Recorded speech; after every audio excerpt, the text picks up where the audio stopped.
የፈረንጅ ስዕሎች ቅዱሳት ስዕላት ሆነው በብዙ ገበያ ላይ ይሸጣሉ። የፈረንጅ ተዋንያን በናልባት በፊልም የምናውቃቸው ወይም የህንድ አክተሮች የሚመስሉ ሰዎች የኢየሱስ ክርስቶስ ስዕል ተብለው ሲሸጡ ሰዎች ያያሉ።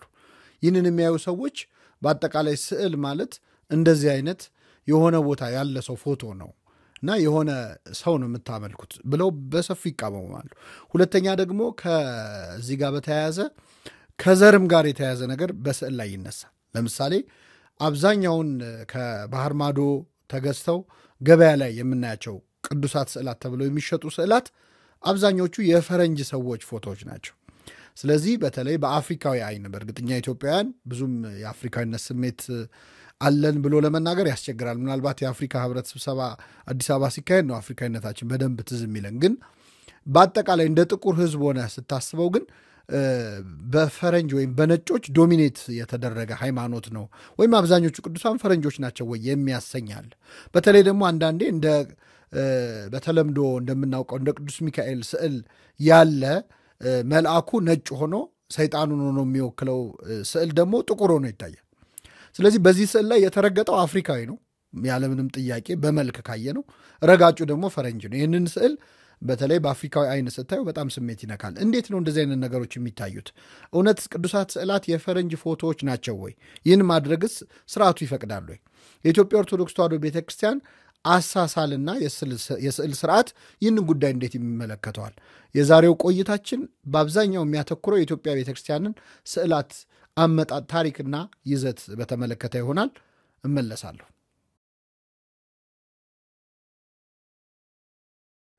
የኢትዮጵያ ኦርቶዶክስ ተዋሕዶ ቤተክርስቲያን በቅዱሳት ስዕላት በጣም ብዙ ታሪክ ያላት ቤተክርስቲያን ናት።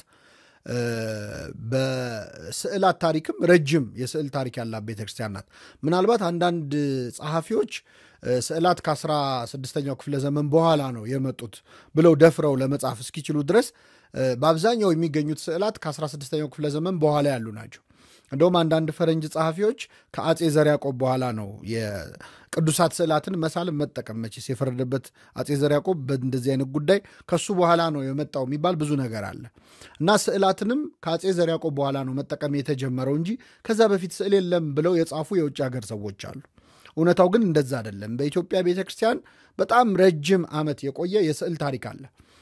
እንደውም በርዝመቱ ከሌሎችም የአፍሪካ ክርስትና ሀገራት ወይም ክርስትናን የተቀበሉ ሀገራት የተለየ ነው የኢትዮጵያ ቤተክርስቲያን። ምክንያቱም ለምሳሌ የግብፅ ቤተክርስቲያን የኮፕቲክ ቤተክርስቲያንን የስዕል ታሪክ ብናይ እስከ 5ኛው እስከ 6ኛው ክፍለ ዘመን ይቆይና በአረብ ኤክስፓንሽን ምክንያት ሙሉ በሙሉ ይቆማል። በኋላ ነው በ17ኛው በ18ኛው ክፍለ ዘመን ድጋሚ ሰርቫይቭ ለማድረግ እና የነበረውን ስዕል ሪከቨር ለማድረግ የተሞከረው።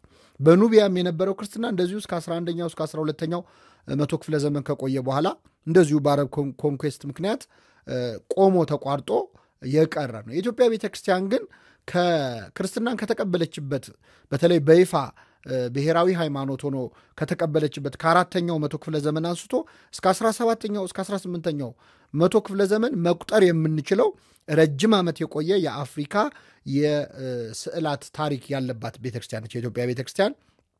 በዘመናትም ሊከፈል ይችላል። አንደኛው እንግዲህ የመጀመሪያው በአክሱም ዘመን የነበሩ ቀድሞ ከክርስትና በፊት የነበሩ ብዙ ስዕላት አሉ፣ ብዙ ቅርሶች አሉ። እነዛ ናቸው ለኢትዮጵያ አይኮኖግራፊ ወይም ለእኛ ስዕል መነሻ የሆኑት። ከዛ በኋላ ደግሞ በ4ኛው በ5ኛው ክፍለ ዘመን ከተለያዩ ሀገራት በመጡ ቅዱሳን እየተስፋፋ የስዕላት ጉዳይ መጥቷል። በ11ኛው በ12ኛው ክፍለ ዘመን እንደዚሁ ሰፋፊ ታሪኮች አሉት። ወደ ቅርብ ዓመት ደግሞ ስንመጣ የመጀመሪያውና ሁለተኛው ጎንደሪያን የሚባለው ኢራ ማለት ነው። እንዲሁም በመጨረሻ አሁን ያለንበት 17-18ኛው መቶ ክፍለ ዘመን ላይ የተለያየ ስልት ያለው የተለያየ ታሪክ ያለው ስዕላት አሉ ማለት ነው እና የኢትዮጵያ ቤተክርስቲያን ረጅም የስዕል ታሪክ ያላት ቤተክርስቲያን ናት። ከዛ በፊት የነበሩ ስዕላት አልተገኙም። አልተገኙም። በተለያየ ምክንያት ነው ያልተገኙት። አለመኖራቸው አልነበሩም አያሰኝም። የማስረጃ አለመኖር ያለመኖር ማስረጃ አይደለም ይባላል። the absence of evidence is not the evidence of absence ይባላል። ስለዚህ ከዛ በፊት የነበሩ ስዕላት የሉም ማለት ስዕል አልነበረም ማለት አይደለም፣ ስላላገኘናቸው ነው። በኢትዮጵያ ቤተክርስቲያን በጣም ረጅም የስዕል ታሪክ አለ። በጣም የሚገርመው ከኛ መዛግብት ውጪ ራሱ በኢትዮጵያ የቆየ የስዕል ታሪክ መኖሩን የሚያስረዳው በእስልምና ስነ ጽሑፍ ላይ እናገኛለን። ብዙዎቻችን እንደምናውቀው በ6ኛው 7ኛው መቶ ክፍለ ዘመን ላይ ወደ ኢትዮጵያ የመጡ የእስልምና መንገደኞች ነበሩ። የመጀመሪያውም ሂጂራ ብለው የሚጠሩትን ጉዞ ወደ ኢትዮጵያን ያደረጉት በስደት መጥተው ማለት ነው። እና እዚህ መጥተው የጎበኙ የእስልምና መንገደኞች ተጓዦች ወደ ሀገራቸው ሲመለሱ ከተረኳቸው ገጠመኞቻቸው መካከል አንዱ ስዕላትን ነው። እንደውም በእስልምናው ስነ ጽሑፍ ላይ በግልጽ ተጠቅሶ እናገኛለን። 2 ሴቶች ኡማ ሀቢባና ኡማ ሰላማ የሚባሉ 2 በእስልምናው የሚታወቁ ሴቶች አክሱም ላይ ያዩትን ስዕል አድንቀው ሄደው እዛ እንደተናገሩ። እንደውም በእስልምናው ስዕላትን መስራት ወይም አይኮኖግራፊ ክልክል ነው። የተከለከለውም ይህንን ቃል ተከትሎ ነው የተጻፈው። እነሱ ያዩትን ኢምፕሬሽናቸውን አክሱም ያዩትን ነገር መናገራቸው ነው። እና ይሄ ምንድን ነው የሚያሳየው?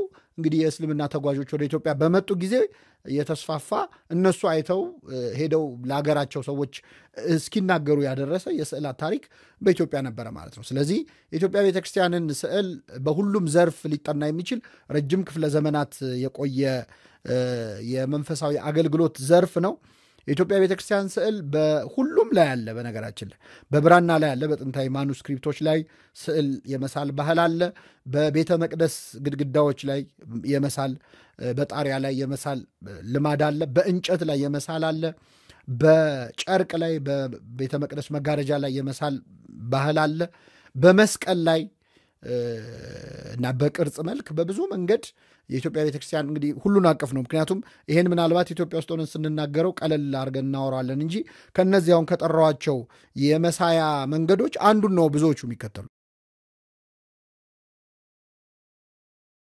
የኢትዮጵያ ኦርቶዶክስ ተዋሕዶ ቤተክርስቲያንን ስነ ስዕል ስናጠና የምናገኘው አንድ ሌላ ቁም ነገር የኢትዮጵያ ቤተክርስቲያን የስዕል ታሪክ በአጠቃላይ የዓለምን የስዕልና የስነ ስዕልን ጥበብ የያዘ ነው ማለት እንችላለን። ምክንያቱም ኢትዮጵያ እንደምናውቀው ይሄ ታላቁ ትሬድ ሩት የሚባለው ወይም የንግድ መመላለሻ የነበረች ሀገር በመሆኗ ለመካከለኛው ምስራቅ በጣም ቅርብ በመሆኗ የኢትዮጵያ ሰዎችም ወደ መካከለኛው ምስራቅም ወደ ሌሎች ዓለማት ጉዞ ስለሚያደርጉ የሌሎች ሀገራት ሰዎችም ደግሞ ወደ ኢትዮጵያ በተለያየ ምክንያት ስለሚመጡ በኢትዮጵያ ቤተክርስቲያን የስነ ስዕል አካሄድና አሳሳል ዘይቤ ላይ የሁሉንም ዓለማት አሻራና አንዳንድ ነገሮች ማግኘት እንችላለን። ከሳባ ዘመን ብንጀምር የራሱ እንግዲህ የአክሱም ዘመነ መንግስት የአሳሳል ዘይቤ በኢትዮጵያ ቤተክርስቲያን ስዕል ላይ ይገኛል። መነሻው ነው። ልክ ግብጾች የፈሮኒክ አርት መነሻቸው እንደሆነ ለኢትዮጵያ ቤተክርስቲያን ደግሞ በፊደሏም ላይ በስነ ስዕሏም ላይ የአክሱማውያን ጥበብና የዘመነ አክሱም የአሳሳል ዘይቤ በኢትዮጵያ ቤተክርስቲያን ላይ አለ። ከዛ ውጭ ወደ ኢትዮጵያ ቤተክርስቲያን የመጡ በተለያየ ዘመን የውጭ ሀገር ሰዎች አሉ። እንደ ተስዓቱ ቅዱሳን አይነት 9 ቅዱሳን ወደ ኢትዮጵያ መጥተዋል።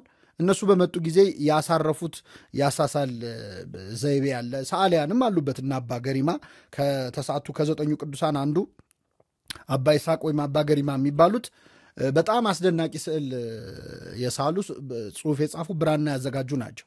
ዘገሪማ ጎስፕል የሚባለውን በዚሁ ቪዲዮ በዝርዝር እናየዋለንና ስለዚህ የየሀገራቱ ተጽዕኖ ይታይበት። የሶሪያውያን አሳሳል አለ። የሮማውያን የባይዛንታይን አሳሳል በተወሰነ መልኩ ተጽዕኖዎች ይታዩበታል። ከየመጡበት ሀገር ይዘዋቸው የመጧቸው አንዳንድ የስዕል ጥበብ ተዋርሶች በኢትዮጵያ ቤተክርስቲያን ስዕላት ላይ በሰፊው ማግኘት ይቻላል። አንዳንድ ስዕሎች ላይ ደግሞ የአረብ አሳሳል ወይም አለባበሳቸው ከአረብ አካባቢ ያለ የሚመስሉ ስዕላት ታገኛላችሁ እና በአንዳንድ ስዕላት ላይ ለምሳሌ በገሪማ ወንጌል ላይ የሶሪያ ሩቡላስ ጎስፕል የሚባለው ወይም በሶሪያ ቤተክርስቲያን የተጻፈ ወንጌል አለ። የእሱ ዲዛይን ነው በአብዛኛው ወደኛ መጥቶ የምናገኘው። ስለዚህ የሶሪያ ቤተክርስቲያን እናገኛለን፣ የአርሜኒያን እናገኛለን፣ የህንድ ሳይቀር ባለባበሳቸው ወይ በአንዳንድ አሳሳላቸው የተወረሱ የአሳሳል ዘይቤዎችን በኢትዮጵያ ቤተክርስቲያን እናገኛለን። እንደ አረብ ሰው የለበሱ ስዕላትን ለምሳሌ ብዙ በተስዓቱ ቅዱሳን ስዕላት ላይ እናገኛቸዋለን። የሐዋርያት ስዕል ሆነው የ9 ቅዱሳን ስዕል ሆነው እና የኢትዮጵያ ቤተክርስቲያን ክፍት ነበረ። ከተለያዩ ዓለማት የተለያየ አይነት የአሳሳል ዘይቤዎችን ለመወራረስ ክፍት የሆነ ለአዲስ ነገር በር ያልዘጋ የስነ ስዕል ታሪክ ያለባት ቤተክርስቲያን ናት። ከዚህ በተጨማሪ የኢትዮጵያ ቤተክርስቲያን ስነ ስዕል የውጭ ተጽዕኖ ወይም ከተለያዩ ዓለማት የተወሰዱ ነገሮች ያሉበት ብቻ አይደለም። ስዕልም በቀጥታ ኢምፖርት ይደረግ ነበር። በኢትዮጵያ ታሪክ ውስጥ ከውጭ የመጡ የሚታወቁ ስዕላት አሉ። ስለነሱ ብቻውን በሆነ ጊዜ ልንነጋገርበት እንችላለን። አንድ ስዕል መቼ መጣ፣ መቼ ኢትዮጵያ ገባ፣ በዚህ ቀን ገባ ተብሎ ክብረ በዓል የሚከበርላቸው ስዕላት አሉ። የተለዩ ትርጉም ያላቸው በኢትዮጵያ ታሪክ ውስጥ የእመቤታችን ስዕላት፣ ለምሳሌ ኩራተ ርዕሱ ተብሎ የሚጠራው የጌታችን የተቸነከረበትን የሚያሳየው ስዕል በስጦታ የመጣ ነው። ለአጼ ዳዊት የመጣ የግብፅ ሱልጣን የነበረ ሰው በስጦታ የሰጣቸው ነው እና ይሄ የኩራተ ርዕሱ ስዕል በርካታ የኢትዮጵያ ነገስታት እንደ ይጠብቀናል ብለው የሚንከባከቡት የመንግስታቸው ጠባቂ የነበረ ነው። የጌታችን የችንካሩን ስዕል የሚያሳይ እና አጼ በካፋ እና አጼ ዳዊት በዛን ዘመን የነበሩ ሌሎችም ከዛ በኋላ የተነሱ ነገስታት የሚቀባበሉት እስከና አጼ ቴዎድሮስ ድረስ የወረደ ታሪክ ያለው ስዕል ነው። ስለዚህ የኢትዮጵያ ቤተክርስቲያን ስዕል ሌላው መገለጫው እንዳለ በቁሙ ስዕላትን ከውጭ የማስመጣት ደጅ ጠንተው ብዙ ወጪ አውጥተው ማስመጣት ነበረ። ሰዓሊያንንም ከውጭ ያስመጡ ነበር። ገንዘብ ከፍለው ላኩልን ብለው ያስመጧቸዋሉ። እዚህ መጥተው ደግሞ በአጋጣሚ የተገኙ የውጭ ሀገር ሰዎች ሰዓሊ መሆናቸው ሲታወቅ ታግተው የተያዙ ሁሉ ነበሩ፣ እንዳይሄዱ ወደ ሀገራቸው እንዳይመለሱ ማለት ነው። እና በዚህ ምክንያት የነዚህ የውጭ ሀገር ሰዓሊያን አንዳንድ አሻራም በኢትዮጵያ ቤተክርስቲያን ስዕላት ላይ ይገኛል። ያሳረፏቸው በጎ ተጽዕኖዎች አሉ። አሉታዊ ተጽዕኖ እንኳን ብዙም ማለት አይቻልም። ምክንያቱም የኢትዮጵያ ቤተክርስቲያን ከዚህ ቀጥሎ በማነሳው ነጥብ በደንብ እንደማብራራው የራስን ነገር የማስጠበቅ ችግር ያለባት ቤተክርስቲያን አይደለችም። ግን መጥተው አንዳንድ በጎ ነገሮችን መጨመር ችለዋል። በዚህ ምሳሌ አድርጌ ልጠቅሰው የምችለው በአጼ በዕደ ማርያም ዘመነ መንግስት ኢትዮጵያ ውስጥ መጥቶ የቆየ በኢትዮጵያ 40 ዓመት ነው የቆየው። ኒኮሎ ብራንካሊዮን ተብሎ ይጠራል። ግን በስዕል ላይ ዘስሙ መርቆሬዎስ ወይም ስሙ መርቆሬዎስ ተብሎ ነው ለኢትዮጵያውያን። እንግዲህ ስሙ ብዙም ፕሮናውንስ ለማድረግ ካስቸገራቸው የመቀየር ችግር የለባቸውም እንደምታውቁት። ያን እንግዲህ አጓጉል አድርገው ከሚጠሩኝ ብሎ ይሁን ራሱ ስሙን የቀየረው ወይ እነሱ ስሙን ቀይረውት እንደሆነ አይታወቅም። ይሄ ሰውዬ በርካታ ስዕላት አሉት። ወደ 40 ዓመት ቆይቷል። መመለስ እየፈለገ ተከልክሎ ነው የሚሉ ጸሐፊዎች አሉ። በዚህ ሰውዬ የተሳለች የእመቤታችን ስዕል አለች። እንደውም የአጼ በዕደ ማርያም ልጅ የሆነው ልዑል ስምዖን የተባለ የእመቤታችን ስዕል በዚህ ሰው አስሎ ነበር እና ጠፍታበት እንዴት በተአምር እንደተመለሰችለት ሁሉ በቤተክርስቲያናችን መጽሐፍ ላይ በታሪክ ተመዝግቦ ይገኛል። እና እንደዚህ አይነት ሰዓሊያን በኢትዮጵያ ስዕል ላይ በጎ ተጽዕኖ ያሳረፉ የውጭ ሰዎች ናቸው። ስናጠቃልለው የኢትዮጵያ ቤተክርስቲያን የስነ ስዕል ታሪክ በአጠቃላይ የዛን ክፍለ ዘመን የአንድ ስዕል የዛን ክፍለ ዘመን የዓለምን ስነ ጥበብ ሁሉ ማሳየት የሚችል ሁሉን አቀፍ የሆነ በጣም አስገራሚ ታሪክ ያለው የስዕል ወይም የታሪክ ዘርፍ ነው ማለት እንችላለን። የኢትዮጵያ ቤተክርስቲያን አሳሳል ከሌሎች የወሰዳቸው አንዳንድ በጎ ተጽዕኖዎች አሉ ስንል መርሳት የሌለብን በኢትዮጵያ ቤተክርስቲያን የራስን ማንነት ያለቀቀ አሳሳል መኖሩን ነው። ይሄ ምን ማለት ነው? በየክፍለ ዘመናቱ የተሳሉ ስዕሎች ላይ የምናየው አንድ ተመሳሳይ ነገር የኢትዮጵያ ቤተክርስቲያን ስዕል እና ሰዓሊያን በአገራቸው ማንነት ወይም ደግሞ የራሳቸውን ያሳሳል ዘይቤ በመጠበቅ ላይ አልተደራደሩ። ከውጭም አንዳንድ ጉዳዮችን ሊወስዱ ይችላሉ፣ ግን የራሳቸውን ማንነት አይለቁም። የመጀመሪያው ነገር አብዛኛው የኢትዮጵያ ኦርቶዶክስ ተዋሕዶ ቤተክርስቲያን ቅዱሳት ስዕላት ሲሳሉ መልካቸው የሀበሻ መልክ ሆኖ ነው የሚሳሉ። ምናልባት ይህንን የሚያይ ሰው ግራ ሊገባው ይችላል። ድንግል ማርያምን ልክ የሀበሻ አለባበስ አልብሰው ቀለሟን የሀበሻ አድርገው ክርስቶስንም እንደዛ አድርገው ይስላሉ። በነገራችን የውጭ ሰዎችም ጽፈዋል ስለዚህ ጉዳይ ራሳችንን እንደምንስል። ግን ይሄ በሁሉም ዘንድ ያለ ነው። አንድ ጥሩ የአይኮኖግራፊ አጥኚ አንቶኒ ኮኒያሪስ የሚባሉ የምስራቅ ኦርቶዶክስ ሰው በአቢሲኒያን ቤተክርስቲያን የድንግል ማርያምና የክርስቶስ ስዕላት የአቢሲኒያውያን ወይም የኢትዮጵያውያን መልክ ይዘው ተስለዋል። ይህም የሚያሳየው ሰው ሁሉ በእግዚአብሔር አምሳል መፈጠሩን ነው ብለው ጽፈዋል። በትክክል ይገልጸዋል። ሁሉም ሰው የተፈጠረው በእግዚአብሔር አምሳል ነው። በቻይና ያሉ ክርስቲያኖች ድንግል ማርያምን መሳል ሲፈልጉ የቻይና አለባበስ ለብሳ የቻይና እናት ሆና ነው የምትሳለው። ክርስቶስን በዛው መልኩ ነው የሚስሉት። እንዲህ ያለ ለማነጻጸር የሚያመቸው በቅድስት ሀገር ኢየሩሳሌም እመቤታችን የተበሰረችበት ቦታ አለ። እዛ ላይ በጣም በርካታ የእመቤታችን ስዕላት አሉ እና በቦታው ላይ ሁሉም አይነት የእመቤታችን ስዕል አለ። ሁሉም አይነት ማለት በሁሉም ባህል የተሳለ ማለት ነው። በላቲኖቹ ሲሆን የላቲን አሜሪካ እናት አለባበስ ለብሳ በሁሉም ዘርፍ ማለት ነው። ክርስቶስም እንደዛው። ስለዚህ ወደ ራስ ማምጣት ወይም አዶፕሽን አንዱ የስዕላት መገለጫ ነው። ቅርብ መሆኑን እግዚአብሔር ከኛ ጋር ቅርብ መሆኑን የምናሳይበት ነው እንጂ ዘር እያየን በተሳለበት ዘር እንዲህ ነው ማለት አይቻልም። በጥቁር ተሳለ፣ ጥቁሮቹ ጥቁር አድርገው ሊስሉት ይችላሉ፣ ነጮቹ ነጭ አድርገው ሊስሉት ይችላሉ፣ ወደ ራሳቸው አቅርበው ማለት ነው። ይሄ ልክ እንደ በቋንቋ በራስ ቋንቋ በራስ ምሳሌ አይደል የሚገለጸው። ይህ አዶፕሽን በጣም የተለመደ ነው። በዚህ ጉዳይ የኢትዮጵያ ኦርቶዶክስ ተዋሕዶ ቤተክርስቲያን የስዕል ስርዓትና አሳሳል በጣም የሚያኮራ ነው። ምክንያቱም እንዳለ የአውሮፓውን የመቀበል ነገር አልነበረም። አሁን ነው እኛ መተን የውጭ ስዕል ያበዛ ነው። ቤተ መቅደስ ውስጥም በስጦታ ስንሰጥ መቼስ የስጦታ ፈረስ ጥርሱ አይታይም ይባላልና አባቶቻችን እኛን ላለማስከፋት ብለው የሚያስገቧቸው በውጭ አሳሳል የተሳሉ ስዕሎች ስለበዙ ነው እንጂ በአብዛኛው ይህንን መስመር የተከተለ አሳሳል ነበርና ሲስሉም በጣም የሚገርመው ታሪኩ ውጭ የተፈጸመው ነው ሳለ ኢትዮጵያዊ መልክ ተሰጥቶት ይሳላል እንጂ እንዳለ ከውጭ መጣ ተብሎ እንዳለ ባለበት ሁኔታ ተገልብጦ አይሳልም። በዚህ ምክንያት ስዕላት ወደ ኢትዮጵያዊ መልክ የመምጣታቸው ወደ ኢትዮጵያ አለባበስ የመምጣታቸው ነገር ምን ጠቀመ ካላችሁ የኢትዮጵያን ታሪክም ለመመዝገብ የኢትዮጵያ ስዕላት በጣም አስፈላጊ ሆነዋል። ለምሳሌ በሆነ ክፍለ ዘመን ላይ የሆነ ሰዓሊ ስዕል ሲስል የሚጠቀመው አለባበስ፣ የሚጠቀመው ዕቃዎች በዛ በሳለበት ክፍለ ዘመን የነበሩ ሰዎችን አለባበስ ነው። ለምሳሌ ንጉሥን ከሳለ የዛን ዘመን ንጉሥ የሚለብሰውን አለባበስ ይጠቀማል። መሳሪያ ካስያዛቸው የዛን ዘመን እኔ በጣም የሚገርመኝ ይህንን መሳሪያ ስልት እዚያ ላይ የኤርትራ ባህር ውስጥ የፈርዖን ሰራዊት ሲሰጥሙ የተሳለ ስዕል አለ። የጥንታዊ ስዕል ነው፣ ግን የፈርዖን ሰራዊት ጦርና ጠመንጃ ይዘዋል። እንግዲህ ጠመንጃ በኦሪት ዘመን ሊኖር እንደማይችል ግልጽ ነው። እና እንግዲህ ይሄ በተሳለበት ዘመን ምናልባት ይሄ መሳሪያ ወደ ኢትዮጵያ የገባበት ዘመን ሊሆን ይችላል።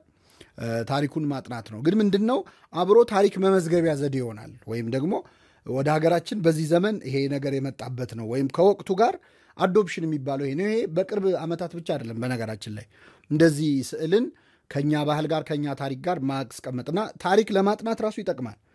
እንግዲህ ታሪክን ለማጥናት አንደኛው ገድላት ናቸው ሲያገለግሉ የነበሩት። አብዛኞቹ የታሪክ አጥኚዎች ገድላትን ነው እንደ ምንጭ የተጠቀሙት። ሁለተኛ ስዕላት ነው፣ የዛን ዘመን አለባበስ፣ አነጋገር፣ ሌሎችም ዘመኑን ኢንዲኬት የሚያደርጉ ነገሮች በማየት ይሄ የዚህ ክፍለ ዘመን ስዕል ነው ለማለት ተችሏል። እና ይሄ የቆየ ነው። ለምሳሌ በአክሱም ዘመነ መንግስት የነበሩና ወደ ቤተ መቅደስ የተለወጡ ቦታዎች አሉ እና ከዘጠኙ ቅዱሳን የአባ ፍፄ ቤተ መቅደስ ላይ ያሉ ቅርጾች የዋልያ አይቤክስ ቅርጾች ናቸው።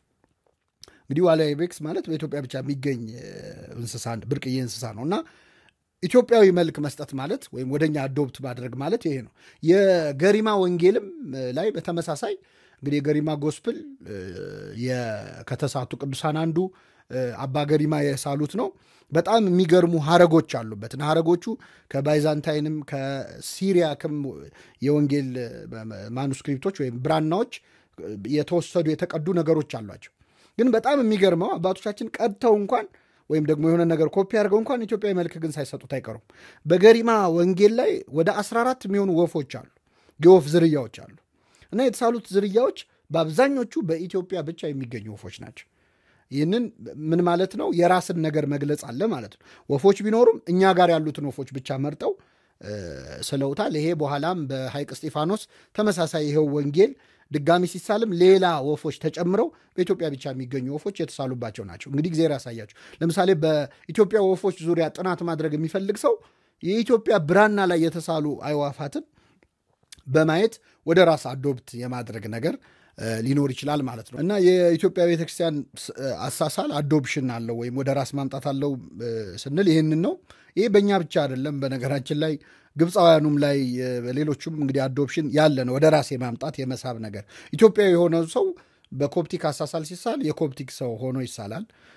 የአርመን የኤፍሬም ሶሪያኑ ወደኛ ስናመጣው የእኛን መነኮሳት አለባበስ እናለብሰዋለን።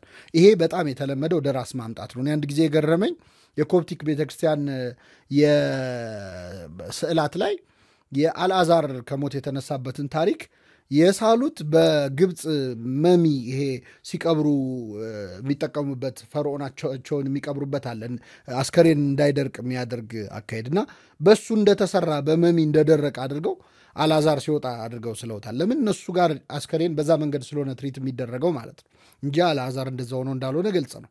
ስለዚህ ሁሉም ወደ ራሱ አምጥቶ የማስቀመጥ ነገር አለ። በኢትዮጵያ ታሪክ ግን ቅዱሳት ስዕላት ክፍለ ዘመንን ያሳያሉ፣ የዘመንን ባህል ያሳያሉ፣ የነገስታቱን ታሪክ ያሳያሉ።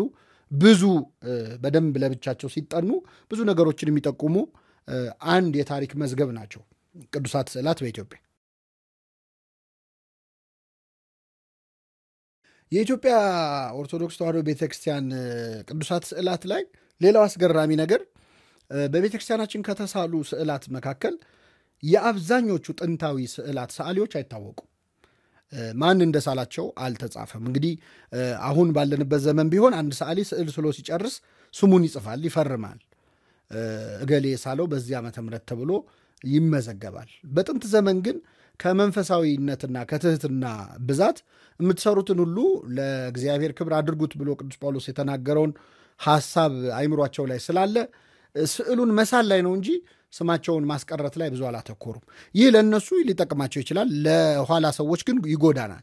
ማለት ስዕሎቹን ለማጥናት ይህ ስዕል የማን ነው፣ ሰዓሊው ማን መሆኑ ቢታወቅ አሳሳሉ ኬት እንደመጣ ለማጥናት ለብዙ ነገሮች ይጠቅማል እና በመጽሐፍትም ላይ ጸሐፊያን ስማቸውን ሲሰውሩ ቆይተዋል።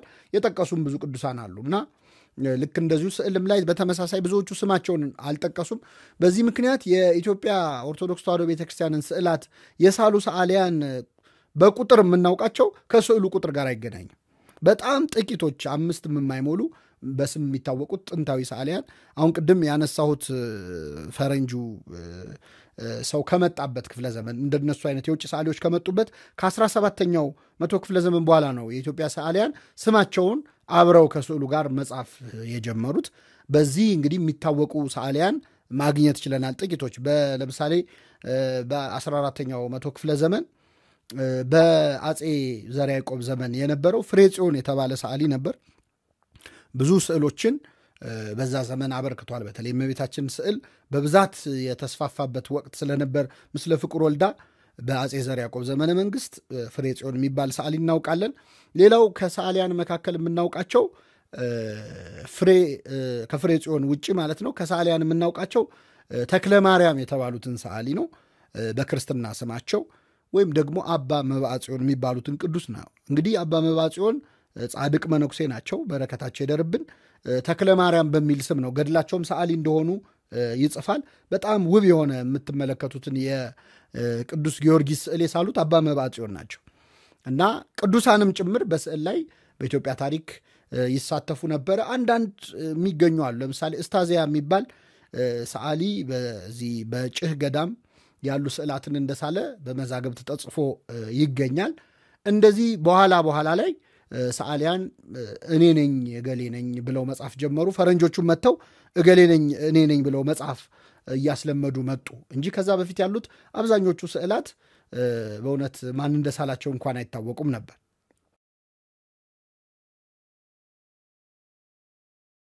ከዚያ ባሻገር የኢትዮጵያ ቤተክርስቲያን ስዕላት የስዕል ትምህርት ቤት አልነበረም። ማለት ልክ አሁን በባይዛንታይን ቢባል የራሱ የአርት ስኩል ነበረው፣ አይኮኖግራፊያቸውን የሚያስተምሩበት እንደ ስኩል ኦፍ ቶት ይሄ አሳሳል የዚህ ትምህርት ቤት ነው ይባላል። በእኛ ቤተክርስቲያን ግን የስዕል ትምህርት ቤት አይነት ቅርጽ አልነበረም። ትንሽ እንዲህ አይነቱን ነገር ቅርጽ መያዝ የጀመረው በእነ አባ ኢየሱስ ሞዓ ነው። እንግዲህ እነ አባ ኢየሱስ ሞዓ በቤተክርስቲያናችን ታሪክ በጣም የሚገርም መንፈሳዊ ዩኒቨርሲቲ ሊባል የሚችል አይነት ፕላትፎርም የሰሩት እነሱ ናቸውና በዛ ገዳም ብራና ላይ ሐረጎች ይሳሉ ነበር፣ ስዕላት ይሳሉ ነበር። ራሳቸው ጻድቁ አባ ኢየሱስ ሞዓ ራሳቸው የሰሯቸው 24 መቅረዞች ሁሉ አሉ እና ከዛ አንዱ ለአንዱ እያስተማረ ነው እንጂ በቋሚነት ትምህርት የሚሰጥበት የስዕል ትምህርት ቤት አልነበረም። ሰዓሊነት በጣም ፈታኝ ነበር። የሚገርመው አንደኛ ስዕል ለመማር ከአንዱ ሰዓሊ ረዶ ነው ሲያገለግሉ ቆይተው ሲሰራ ያዩትን ጥበብ ተምረው ነበር ወደ ሰዓሊነት የሚቀየሩት። ሌላው የኢትዮጵያ ቤተክርስቲያን ሰዓሊያን ብቻ አልነበሩ፣ ኬሚስቶችም ጭምር ነበሩ። ምክንያቱም ስዕሉ የሚሳልበትን ቀለም ከገበያ ልትገዛው አትችልም፣ መቀመም አለብን። እንግዲህ አስቡት ከ4ኛው ክፍለ ዘመን ከ10 ምናምነኛው ክፍለ ዘመን 1000 ዓመት 700 ዓመት 800 ዓመት የሆናቸው ስዕላት ናቸው። ግን ቀለማቸው እስካሁን ድረስ ምንም አልሆነም። የት ገዝተውት ነው? በየትኛው ፋብሪካ ተመርቶ ነው? ያ ቀለም ከውጭ መጥቶ ነው አይደለም። እዚሁ ኢትዮጵያ ውስጥ ባሉ እጽዋት አንዱን ከአንዱ በመቀመም የትኛው ሰስቴነብል ሆኖ ለረጅም ዓመት ሊቆይ ይችላል የሚለውን ከአባቶች በወረሱት ጥበብ የሚቀም። ለዚህ ነው ኢትዮጵያ ውስጥ ያሉ ስዕላት የተወሰኑ ቀለማት ይጎሉባቸዋል። ሰማያዊ፣ ቢጫ፣ ቀይ ቀለማት በተለይ ይጎላሉ። ለምን? በአብዛኛው የሚገኙት በኢትዮጵያ እጽዋት እንደዚህ አይነት ቀለሞች ስለሆኑ ማለት ነው። በኋላ ላይ ያው የውጭ መወራረስ ሲመጣ እንደ መጽሐፈ መድበል አይነት ብራናዎች ላይ ወደ ሌላ ቀለሞችም አንዳንድ ያልለመድናቸው ቀለሞችም ቤዥም ፒንክም የመሳሰሉ አይነት ነገሮች ገብተው አግኝተናል። ግን ከመጀመሪያው ክፍለ ዘመን ስናይ በአብዛኛው ቢጫ፣ ቀይ እና ሰማያዊ ቀለማት በብዛት ይጎሉ ነበር እና የኬሚስትሪውንም ስራ የመቀመሙንም ስራ የሚሰሩት የኢትዮጵያ ቤተክርስቲያን ሰዓሊያን ነበሩ። ስለዚህ ብዙ ዋጋ ከፍለው ነው ኢትዮጵያዊ ስነ ስዕል ወደኛ ትውልድ ያደረሱት። ሰዓሊያኑ በጣም ትትናቸው ብቻ አይደለም፣ ቅዱሳንም ነበሩ፣ ጸሎተኞች፣ መናኞች ነበሩ። እንግዲህ አባ መብዓ ጽዮን ቅዱስ ናቸው ራሳቸው። እነ ፍሬ ጽዮን በምን አይነት ትትና ይስሉ እንደነበረ ስዕሉ ላይ ስማቸውን ራሱ ሲጽፉ የጻፉበት መንገድ ያስታውቃል። እና አብዛኞቹ መናኞች ነበሩ። ከመሳላቸው በፊት ሱባኤ ይዘው ጸልየው የሚስሉትን ስዕል ባለቤት የጌታ ስዕል ከሆነ ጌታን፣ የቅዱሳን ስዕል ከሆነ ቅዱሳኑን ተማጽነው ፍቃድ ጠይቀው ሱባኤ ይዘው ነው። እንግዲህ በእኛ ትራዲሽን እንደምታውቁት ስዕል ኮንስክሬት የሚደረግበት ወይም የሚከብርበት ስርዓት የለም። ማለት ሜሮን ተቀብቶ እንደ ታቦት ወይ እንደ ቤተ መቅደስ ስዕል የመባረክ ጸሎት የለም በእኛ ቤተክርስቲያን። በምስራቃውያኑ አለ፣ እኛ ጋር ግን ይሄ ትራዲሽን የለም። ይህንን ግን የሚተካው ሰዓሊያኑ ከመሳላቸው በፊት የሚጸልዩ ጸሎት ነው። መጋቤ ብሉይ ሰይፈ ሥላሴ የተባሉት የቤተክርስቲያናችን ሊቅ ክርስቲን ሻሎት የምትባል የኢስተርን ኦርቶዶክስ ጸሐፊ ያለች የሁሉንም አብያተ ክርስቲያናት ስዕላትንም ሌሎች ታሪኮችንም ብዙ ያጠናች ሴት ናት። ብዙ መጽሐፎች ጽፋለች እና እሷ ኢንተርቪው አድርጋቸው ከሰጡት ነገር መጽሐፏ ላይ አንድ ፉትኖት ላይ ነው ያገኘሁት። ምንድን ያሉት መጋቤ ብሉይ ሰይፈ ሥላሴ የስዕል የማክበር ጸሎትን የሚተካው ሰዓሊያኑ ከመሳላቸው በፊት የሚያደርጉት ጸሎት ነው። ስለዚህ የስዕል ችሎታ ስላላት ስልም ማለት ነው የምትስለውን ቅዱስ የምትስለውን አካል በጸሎት ተማጽነ ገድሉን አንብበ ለምነ ትስለዋለ። ያ ስዕሉ ራሱ የጸሎት መልስ ይሆናል ማለት ነው። ባለፈው ክፍለ ጊዜ በነበረን ቪዲዮ ላይ ለማንሳት እንደሞከርኩት ስዕላት የሰዓሊያን የጸሎት መልስ ናቸው። ስለዚህ በኢትዮጵያ ቤተክርስቲያን የነበረው የሰዓሊያን መንፈሳዊ ሕይወት ለስዕላቱ ውበት ብቻ ሳይሆን በስዕላቱ ለሚፈጸሙት ተአምራት፣ ብዙ ተአምራት የሚሰሩ ስዕላት አሉ። ሲያዩአቸው የሚያስደነግጡ መንፈሳዊ ተመስጦ ውስጥ የሚከቱ ግርማ ያላቸው ስዕላት አሉ። ያንን የሚያመጣው ሰዓሊያኑ ስዕሉን ከመሳላቸው በፊት ያደርጉት የነበረው መንፈሳዊ ዝግጅትና ጸሎት ነው። እንግዲህ በጸሎት የተጀመረ ነገር ሁልጊዜም ረድኤተ እግዚአብሔር እንደማይለየው የታመነ ነው።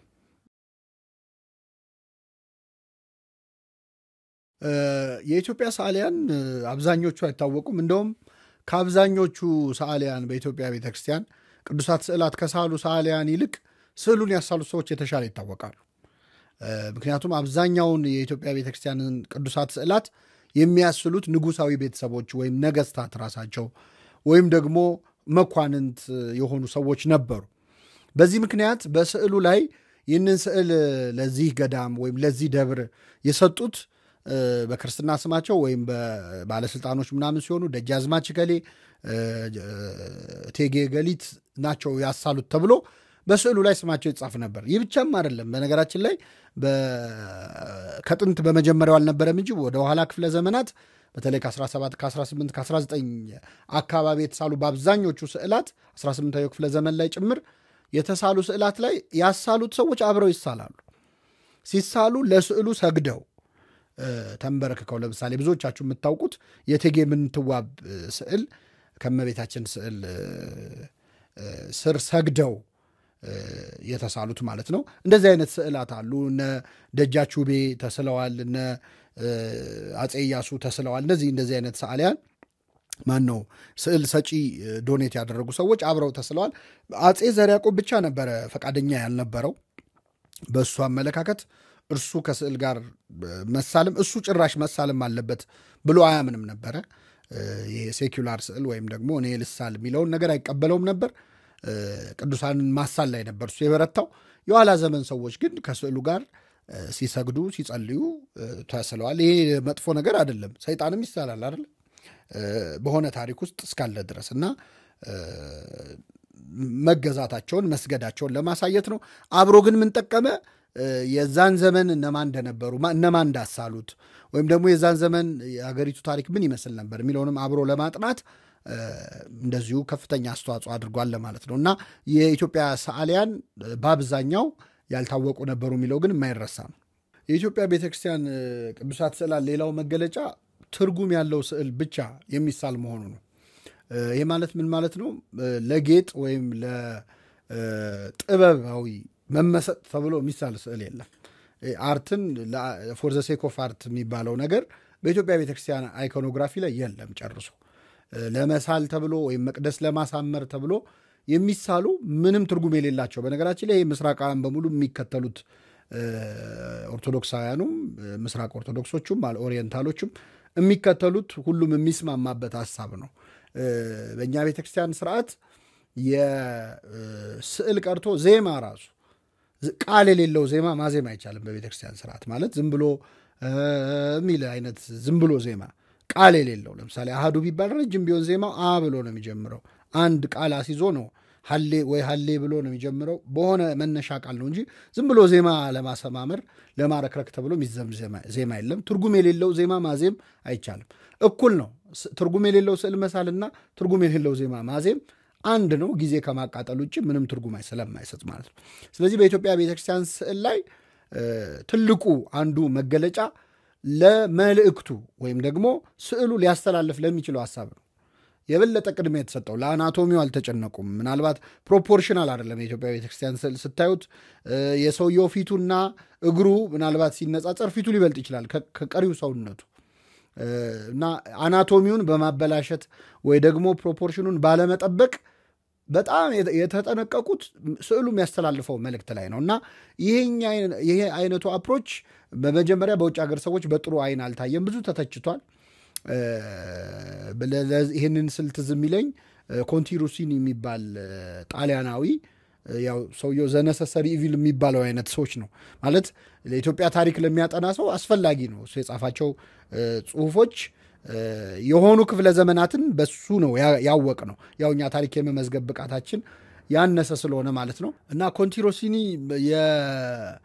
እንግዲህ ገድለ አረጋዊ፣ ገድለ ተክለ ሃይማኖትን፣ ሌሎችንም ገድላት ተጠቅሞ የኢትዮጵያ ቤተክርስቲያንን ታሪክ የተነተነ ሰው ነው። ጥሩ ስሜት የለውም። ጥሩ ስሜት ለኢትዮጵያ እንደሌለውም አልደበቀም።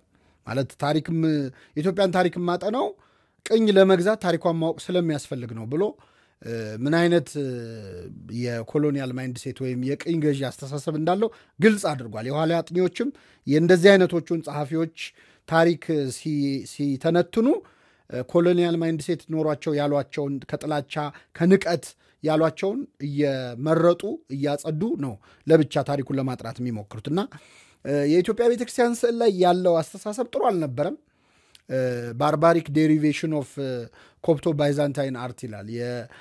የባይዛንታይንና የኮፕቲክን ወይም የሌሎቹን ባርባሪክ በሆነ መንገድ የማበላሸት አይነት ስታይል የተከተለ ነው፣ ቻይልዲሽ ነው ምናምን የሚሉ ነገሮች ጽፏል። ትንሽ ሻል ያለ ስዕል ሲያይ ይሄ ውጭ ተጽዕኖ አለበት ይላል። ይሄ ማለት ሙሉ በሙሉ ኢትዮጵያውያን ጥሩ ነገር አይስሉም፣ ጥሩ ነገር ከተገኘ ከኛ ነው የሚል ራስን ከፍ የማድረግ አስተሳሰብ ነው እና እሱ ብቻ ሳይሆን በአብዛኛው ከሬኔሳንስ በኋላ የአውሮፓ ስዕላት ከቱዲ ወደ ስሪዲ ያደጉበት ስለሆነ በአጠቃላይ እኛን የመሳሰሉ አብያተ ክርስቲያናትን ስዕል እንዲንቁ የሚያደርግ ማይንድ ሴት ውስጥ ነበሩ። ግን የኢትዮጵያ ቤተክርስቲያንን ስዕል በኋላ ላይ ያሉ አጥኚዎች በደንብ እያጠኑት ሲመጡ የኛ ብቻ የሆኑ መገለጫዎችን እያስተዋሉ ሲመጡ መልሰው ማክበርና ብዙ ድካም ደክመው ማጥናት ጀምረዋል ማለት ነው እና የኢትዮጵያ ቤተክርስቲያን ትልቁ መገለጫው መልእክቱ ላይ ያተኮረ ፈንክሽናል አይኮኖግራፊ ነው ማለት የሆነ ስራ የሚሰራ ነው እንጂ ዝም ብሎ ማስጌጫ ጭር እንዳይል ለጸሎት አይደለም። የማቲው አልምስኪን የሚባሉ አባት ኦርቶዶክስ ፕሬየር ላይፍ የሚል መጽሐፍ አላቸውና የቤተ መቅደሱ ግድግዳ ባዶ እንዳይሆን አይደለም ስዕል የሚሳለው ይላሉ። ለጸሎት ነው፣ ትርጉም ያለው ነው፣ ፈንክሽናል ነው፣ የሆነ ስራ ሊሰራ ነው ስዕል የሚሳለው እና እግዚአብሔርን ከቅዱሳኑ ሰውን ከቅዱሳኑ ሰውን ከእግዚአብሔር ጋር በጸሎት መንፈስ ለማገናኘት መስኮት እንዲሆኑ የሚሳሉ ናቸው። የሰማይ መስኮቶች ናቸው ስዕላት። ስለዚህ በዛ መልኩ ነው አባቶቻችን የሚስሉት። በኢትዮጵያ ቤተክርስቲያን ስዕል ትርጉም የሌለው ነገር አይሳልም። እኔ በጣም የሚገርመው ለምሳሌ ቪዲዮ የምትመለከቱ ሰዎች እኔ የምናገረውን ሰው ታያላችሁ፣ ከእኔ በስተጀርባ መጽሐፎች ወይም ያለውን ባክግራውንድ ታያላችሁ። ማንኛውም ፎቶ ወይም ማንኛውም ቪዲዮ ማንኛውም ስዕል ባክግራውንድ አለ። የኢትዮጵያ ቤተክርስቲያን ስዕል ባክግራውንድ የሚባል ነገር የለውም። ከጀርባ የሚሳል ምንም ነገር የለም፣ ባዶ ነው። ይህን ስል ምናልባት አሁን ቤተ መቅደስ ገብታችሁ አዲስ ቤተ መቅደስ ገብታችሁ ባክግራውንድ ያለው ስዕል ብታገኙ እንዳደነግጡ። መቼ እንደተሳሉ ነው የሚናገሩት ማለት ነው። ከሆኑ ዓመታት ወዲህ ከሆኑ ክፍለ ዘመናት ወዲህ የተሳሉ ናቸው። ጥንታውያን ስዕላት ግን አብዛኞቹ ከጀርባቸው ምንም ነገር የለም። ከጀርባቸው የሆነ ነገር ከተሳለ ከዛ ከተሳለው ነገር ጋር የተያያዘ ታሪክ አላቸው። ለምሳሌ አንድ ቅዱስ ሲሳል ከጀርባው ተራራ ካለ በእርግጠኝነት ይህ ቅዱስ ተራራ አፍልሷል ማለት ነው፣ ወይ ተራራ ላይ ወጥቷል ማለት ነው። የሆነ ከተራራ ጋር የተያዘ ታሪክ አለው እንጂ ጭር እንዳይል አይባል። ከጀርባው ዛፍ ካለ ወይ ዛፍ አብቅሏል ወይ ዛፍ ላይ ሆነ ልክ እንደ ዮሐንስ አፂር በመታዘዝ ውሃ እያጠጣ ያበቀለው ዛፍ አለ አይደል? ወይ እንደዛ ወይ እንደ ስምዖን ተራራ አፍልሷል። የሆነ ከዛ ታሪክ ጋር ዝም ብሎ ባዶውን ብቻውን ከሚሆን ተብሎ አይደል? ውሻ ካለ ውሻ አጠጥቷል ማለት ነው ያ ቅዱስ። የሆነ ነገር አለው ማለት ነው። አንበሳ ካለ ከአንበሳ ጋር ታሪክ አለው። ነብር ካለ ከነብር ጋር ታሪክ አለው። ወፍ ካለ ጭር እንዳይል ሰማይ ከሆነ ወፍ አይጠፋም ተብሎ አይደለም። ወይ ለወፉ አጠጥቷል የሆነ ነገር ወይ ወፎች እግዚአብሔር ልኮለት ማለት ነው። እና ይሄ ምንድነው ጥቅሙ? በአጠቃላይ ባክግራውንድ መጥፎ ነው እያልኩኝ አይደለም። ነገር ግን እያንዳንዱ ስዕል ያለ ትርጉም አይሳልም ማለት ነው። ስለዚህ በኢትዮጵያ ኦርቶዶክስ ተዋሕዶ ቤተክርስቲያን ጥንታዊ ስዕላት ላይ የምታዩቸው ምንም አይነት ዕቃዎች ያለ ምክንያት አልገቡ። እንደውም አንዳንድ ስዕላት ለምሳሌ ጌታ ስቅለት ስዕል ስቅለቱ አለ፣ ከስር አጽም አለ፣ ከዛ ዶሮ አለ፣ የፋኖስ አለ። ዙሪያውን ያሉ ዕቃዎች በሙሉ ትርጉም አላቸው። ዶሮ የጴጥሮስ ጩኸትን ይወክላል፣ ንስሐ የገባበትን ዶሮ ሳይጮህ ትክደኛለህ መባሉን። ፋኖሱ ሌሊት መሆኑን የተያዘው ጌታ የሚያሳይ ነው። ከጎን ያሉት አጽሙ የአዳም አጽም እንግዲህ ቀራኔው ማለት የራስ ቅል ስፍራ ማለት አይደለም። ስለዚህ የራስ ቅል ቦታ ላይ መሰቀሉን በአዳም አጽም በተባረፈበት መሰቀሉን ነው የሚያሳዩ። ስለዚህ በኢትዮጵያ ኦርቶዶክስ ቤተክርስቲያን ስዕላት ውስጥ ምንም ዕቃ ያለ ትርጉም አይገባም ማለት ነው። በአንድ ስዕል ውስጥ በጣም ብዙ ነገር ሊተርኩ ይችላሉ። አይጨነቁም ራሱ። ይሄ ለብቻ ነው መሳል ያለበታል። ለምሳሌ መጻጉዕን ከአልጋው ሲያስነሳው ሲያናገረው ታሪክ ካለ አልጋውን ተሸክሞ ሲሄድ እዛው ከጎኑ አልጋውን ተሸክሞ ሲሄድ ልታገኙ ትችላላችሁ። ኢትዮጵያዊ ጃንደረባ ፊልጶስ ሰረገላው ላይ ቁጭ ብሎ እያስተማረው ካያችሁ እዛው ስዕል ላይ ትንሽ ራቅ ብሎ ሲያጠምቀዋል። ናሬቲቭ የሆነ ማለት እዛው የሚተርክ ብዙ ነገሮችን አጭቆ የያዘ ዋነኛ ዓላማው መልእክት ማስተላለፍ የሆነ ትርጉም ያለው የስዕል ዘይቤ ነው የኢትዮጵያ ኦርቶዶክስ ተዋሕዶ ቤተክርስቲያን የስዕል አሳሳል የምትከተለው ማለት ነው። እንግዲህ ትርጉም ያለው ስዕል ስንል በአንድ ስዕል ውስጥ ወይም በአሳሳል ውስጥ በጣም በርካታ ነገረ መለኮታዊ ሀሳቦችንም ቤተክርስቲያን ታስተላልፍበታለች። ለዚህ በጣም ጥሩ ማሳያ የሚሆነው የገሪማ ወንጌል ተብሎ የሚጠራው እንግዲህ በጥንታዊነት የዓለማችን በዕድሜ ትልቁ ስዕላዊ ወንጌል በዓለማችን እሱ ነው። ዘ ኦልደስት ኢሉስትሬትድ ማኑስክሪፕት ተብሎ እንግዲህ አርኪኦሎጂ ሰዎች ባጠኑት ጥናት ያገኙት ዕድሜ እንግዲህ ወደ 6ኛው ክፍለ ዘመን ከዛም ትንሽ ቀደም ወደ ማለት የሚሄድ ነውና በዕድሜ ትልቁ ወንጌል ተብሎ ይጠራል። እንግዲህ 3 ናቸው በቁጥር። ከነሱ መሃል አንደኛው ነው በተለይ በዕድሜ በጣም ብዙ እንደሆነው የተጻፈው። እንግዲህ ይህንን ወንጌል የጻፈው ከተሰዓቱ ቅዱሳን አንዱ የሆኑት አባ ገሪማ ናቸው። አባ ገሪማ ወይም አባ ይስሐቅ የተባሉት ናቸው። እንግዲህ በወንጌሉ ላይ ቅድምም በአንዳንድ ምክንያቶች እንዳነሳሳሁት በጣም በርካታ ስዕላት አሉ። መቅድም አለው። በነገራችን ላይ መቅድመ ወንጌል ተብሎ በአንድምታ መጽሐፋችን ላይ በሐዲሳት በወንጌላት አንድምታ ላይ የምናገኘው በገሪማ ወንጌል ላይ የተጻፈውን ነው እና በውስጡ ብዙ ነገሮች ይዟል። የመጀመሪያው የአውሳቢዮስን ካነን ቴብል ወይም ደግሞ የቀኖና ሰንጠረዥ የሚባለውን ወንጌላት ከወንጌላት ጋር የሚመሳሰሉበት ማቴዎስ፣ ማርቆስ፣ ሉቃስ፣ ዮሐንስ አንዱ ከአንዱ ጋር ተመሳሳይ ነገር ምን ይላሉ፣ አንዱ ከሌላው ጋር የተለየ ምን ይላሉ የሚለውን የሚያሳይ የካነን ቴብል ወይም የቀኖና ሰንጠረዥ አለ። በአውሳቢዮ ዘቂሳርያ ነው የተሰራው፣ በደብዳቤ መልክ የጻፈው ማለት ነው። ስለዚህ ሰንጠረጁ ራሱ በዚህ በውብ ሐረጋት ከሶሪያ በተወሰዱ ዲዛይኖች እና ኢትዮጵያዊ ወፎች ኢትዮጵያ ያሳሳል ባለበት ያልኩት ቅድም በዛ መሰረት ነው የሚጀምረው። ከዛ መቅድምም አለው። የቅዱስ ዮሐንስ አፈወርቅን የማቴዎስ ወንጌል ትርጓሜ እዚሁ መጽሐፍ ላይ አባቶቻችን አካተው ጽፈውታል። የገሪማ ጎስፕል እንግዲህ በጣም አስደናቂ ነው። ውስጡ ስዕላት አሉ። የራሱ የአውሳቢዮ ዘቂሳርያ ስዕል አለ። ከዚያ ውጭ የአራቱ ወንጌላውያን ስዕል አለ እና የገሪማ ወንጌል ላይ የአራቱ ወንጌላውያን የተሳሉበት መንገድ በጣም የሚገርም ነው። በእውነት አባ ገሪማ ብዙ ነገር ነው ያሳዩት። አንደኛው አራቱ ወንጌላውያን መካከል ሶስቱ ቆመው ነው የተሳሉት። አንደኛው ወንጌላዊ ግን ቁጭ ብሎ ነው የተሳለው። ቁጭ ብሎ የተሳለው ቅዱስ ማርቆስ ወንጌላዊ ነው። ማቴዎስ፣ ዮሐንስና ሉቃስ ግን ቆመው ነው የተሳሉት። ከሌሎቹ በተለየ ቁጭ ብሎ የተሳለው ማርቆስ ለምንድን ነው ቁጭ ብሎ የተሳለው የሚለው ጥያቄ መፍጠሩ አይቀርም ለሚመለከተው ሰው። ምክንያቱ ምንድን ነው? ማርቆስ ከአራቱ ወንጌላውያን መካከል ለእኛ ለኢትዮጵያውያን የተለየ ቅርበት አለው። እሱም የማርቆስ መንበር ሊቀ ፓትርያርክ የነበረው እሱ ነው። የመጀመሪያው በማርቆስ መንበር የተቀመጠው ማርቆስ ነው። ራሱ መንበሩ እሱ ነው። እሱ ነው ሌሎችን ፓትርያርኮች ወይም አባቶች ተክቶ የሄደው። ስለዚህ የማርቆስ ልጆች ነን፣ ማርቆስ አባታችን፣ እስክንድርያ እናታችን እያልን ነበረ በመጀመሪያ ክርስትናን የተቀበልነው። ስለዚህ ማርቆስ የእኛ አባት መሆኑን ለማሳየት ከሌሎቹ በተለየ ሁኔታ ቁጭ ብሎ ነው የተሳለው። በጣም የሚደንቀው ማርቆስ የተቀመጠበት ወንበር፣ ስዕሉ ላይ ያለው ወንበር የተሰራው ከነብር ቆዳ ነው እና በዛ ዘመን የነብር ቆዳ ማለት የእስክንድርያ መንበር ላይ የሚቀመጡ ሊቃነ ጳጳሳት ወይም ፓትርያርኮች የሚቀመጡበት ወንበር ነው ራሱ። ስለዚህ የተቀመጠበት ወንበር ራሱ ማርቆስ ለምን ቁጭ እንዳለ ያሳያል ማለት ነው። የእስክንድርያ መንበር ሊቀ ጳጳስ መሆኑን ለማሳየት ነው። ሌላው በጣም የሚገርመው ከፊቱ አትሮንስ ተዘርግቷል እና የአሳንበሪ ምልክት ያለው አትሮንስ ነው። የተገለጠ ወንጌል አለ። በጉያው ደግሞ ወንጌል ይዟል። ይሄ ደግሞ ምንድነው የሚያሳየው? ማርቆስ እንደምታውቁት ከአርድዕት መካከል ነው፣ ከሐዋርያት መካከል አይደለም። ስለዚህ ወንጌልን የጻፉት ሐዋርያትም አርድዕትም ናቸው። እሱ ከአርድዕት ወገን ነው እና አርድዕት የጻፉት ከሐዋርያት የሰሙትን ነው። ሰምተዋልም የሰሙትን ይዘው ደግሞ ጽፈዋል እና ማርቆስ የጻፈው አለ፣ ያነበበውም ወንጌል አለ። ሁለቱንም ነው የሚያሳየው ማለት ነው። አሳሳሉ ማርቆስንና ዮሐንስን አንድ አይነት የሚያደርጉ ደግሞ ነገሮች አሉ። ሉቃስና ማቴዎስን ደግሞ አንድ አይነት የሚያደርጉ አሉ። ምንድን ነው ካላችሁ ሉቃስና ማቴዎስ ተመሳሳይ ባክግራውንድ ነው ያላቸው። ስዕሉ ላይ ባክግራውንድ ስላችሁ ባዶ ፕሌን የሆነ ማለት ነው። ቅድም እንደተነጋገር ነው ሌላ ስዕል የለውም፣ ባዶ ነው። የሐረጋቸውም አንድ አይነት ነው ማቴዎስና ሉቃስ። ማርቆስና ዮሐንስም አንድ አይነት ነው ሆነው የተሳሉት። ባክግራውንዱም ሐረጉም አንድ አይነት ነው። አለባበሳቸውም አንድ አይነት ነው። ዮሐንስንና ማርቆስን ስካርፍ ነገር አድርገውላቸዋል። ይሄ በዚያ በጥንት ዘመን ጳጳሳት ያደርጉት የነበረው ስካርፍ ነው። ማርቆስ ለየት የሚለው ቁጭ ብሏል። የለበሰው የፈላስፎች ልብስ ነው። ይሄ ደግሞ ምንድን ነው? በጥንት ዘመን እንደ ልብሰ ተክኖም ጭምር። ለምሳሌ ሰማይቱ ዮስጦስ የምንለው ሰማይት ጀስቲን ዘማርቲር የምንለው ሲያስተምር የፈላስፎችን ልብስ ይለብስ ነበር እና ለምንድን ነው እንዲህ የምትለብሰው ሲሉት ትልቁ ፍልስፍና ክርስትና ነው።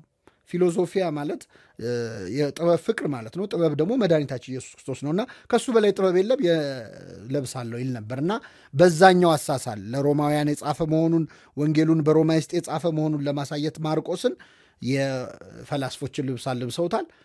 ዮሐንስ ወንጌላዊ ደግሞ የክህነት ልብስ አልብሰውታል፣ ልብሰ ተክህኖ አልብሰውታል። የጠመጠሙት ነገር ግን በአንገታቸው ላይ ጳጳሳት ያደርጉት የነበረውን ስካርፍ ነው። ሁለቱም መንበር ያላቸው አባቶች የሰርምኔስ እና የኤፌሶን መንበር ላይ ቅዱስ ዮሐንስ አስተምሯል። የእስክንድሪያ መንበር ላይ ደግሞ ማርቆስ አስተምሯል። ማቴዎስ እና ሉቃስ ደግሞ ቆመው ነው የተሳሉት። አለባበሳቸውም ያደረጉትም ነገር አንድ አይነት ነው። ሁለቱን ለምንድን ነው አንድ አይነት ያደረጉት ካልን የማቴዎስ ወንጌልና ሉቃስ ወንጌል ተመሳሳይ ነገር አላቸው። ለምሳሌ ማቴዎስ ወንጌልና ሉቃስ ናሬቲቭ አፕሮች ነው የሚጠቀሙት። ወንጌልን በመተረክ ላይ ነው የሚያተኩሩት በአብዛኛው ማለት ነው። ማርቆስ ወንጌልና ዮሐንስ ወንጌል ደግሞ ትረካ ቢኖረውም ማርቆስም ግን ተመሳሳይ ነገር አላቸው። ምንድነው የሚያመሳስላቸው? አንደኛ ሁለቱም ወንጌላት ሲጀምሩ በመጀመሪያ ብለው ነው የሚጀምሩት። በመጀመሪያ ቃል ነበረ ይላል። የኢየሱስ ክርስቶስ ወንጌል መጀመሪያ ይላል ማርቆስ። አጀማመራቸው አንድ አይነት ነው። ሁለተኛ የሁለቱም ሐሳብ የክርስቶስን አምላክነት ማሳየት ነው። የዮሐንስ ወንጌል የክርስቶስን መለኮቱን ቅድምናውን ቅድመ ዓለም መኖሩን ሲያሳይ፣ የማርቆስ ወንጌል ደግሞ ስልጣን ላይ ነው የሚያተኩረው። በነገራችን ላይ ስልጣን የሚለው ቃል በጣም የተጻፈው የማርቆስ ወንጌል ላይ ነው። በስልጣን ያወጣ ነበር፣ በስልጣን ያስተምር ነበር። ስልጣን ይበዛዋል። ተአምራቱም ገና እንደጀመረ የተአምር ማዕት ነው የሚያወርድብን። ለምንድን ነው? ለሮማውያን ጣዖት አምላኪዎች ስለሆኑ የክርስቶስን ኃይሉን ነው ማሳየት የነበረበት። ስለዚህ ኃይሉን ለማሳየት ነው የሞከረው። መለኮቱንና ኃይሉን የሚያሳዩ ወንጌላት ተመሳሳይ ናቸው። ማቴዎስና ሉቃስ ግን ትረካ ላይ ነው ያተኮሩት። ኮመን የሚያደርጋቸው ሁለቱም የክርስቶስን የዘር ሐረግ ጠቅሰዋል። የአብርሃም ልጅ የዳዊት ልጅ የኢየሱስ ክርስቶስ የትውልድ መጽሐፍ ብሎ ወደ ታች እየወረደ እስከ ክርስቶስ ይወርዳል፣ ከአብርሃም ተነስቶ ማቴዎስ።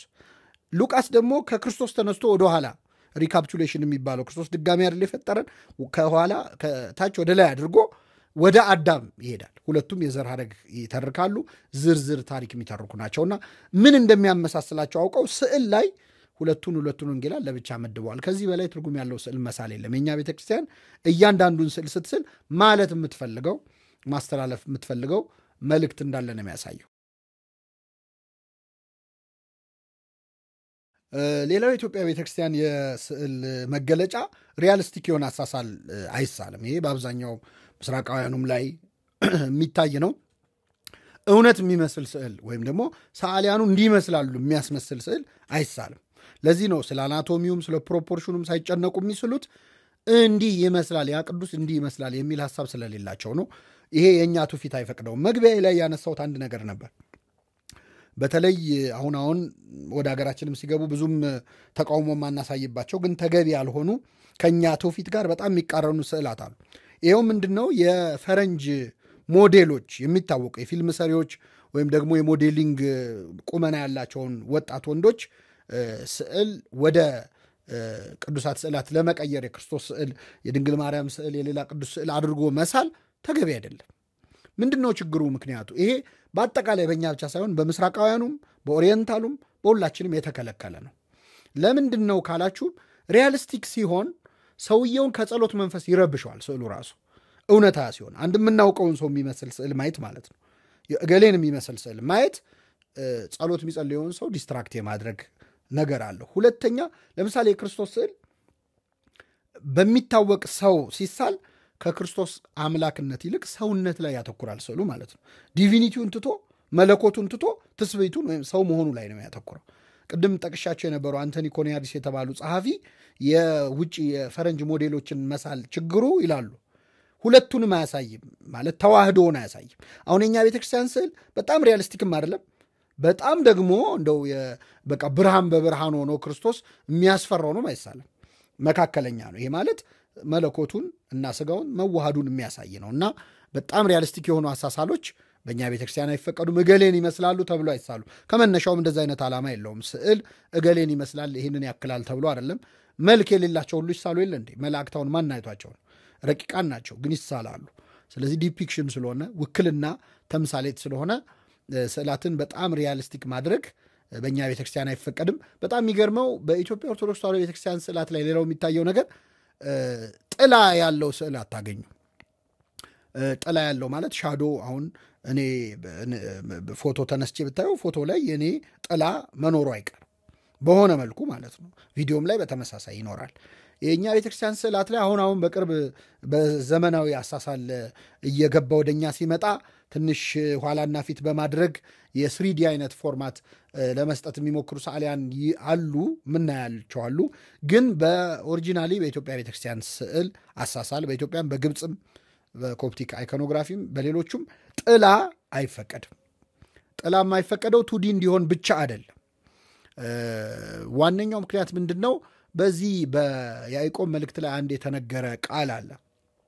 ይህ ቃል ምንድን ነው? በጎ ስጦታም ፍጹም በረከትም ሁሉ ከላይ ናቸው፣ መለወጥም በእርሱ ዘንድ ከሌለ፣ በመዞርም የተደረገ ጥላ ከእርሱ ዘንድ ከሌለ ከብርሃናት አባት ይወርዳሉ ይላል። የብርሃናት አባት አበ ብርሃናት እንደውም ጧጧት ከኪዳን በፊት ሰምታችሁ ከሆነ ንስግድ ለአበ ብርሃናት ወለወልዱ ዋህድ እያለች ነው ቤተክርስቲያን በዜማ የምትጀምረው። አበ ብርሃናት ይባላል እግዚአብሔር። ስለዚህ የብርሃናት አባት ነው እግዚአብሔር። ብርሃን ደግሞ ጥላ የለውም።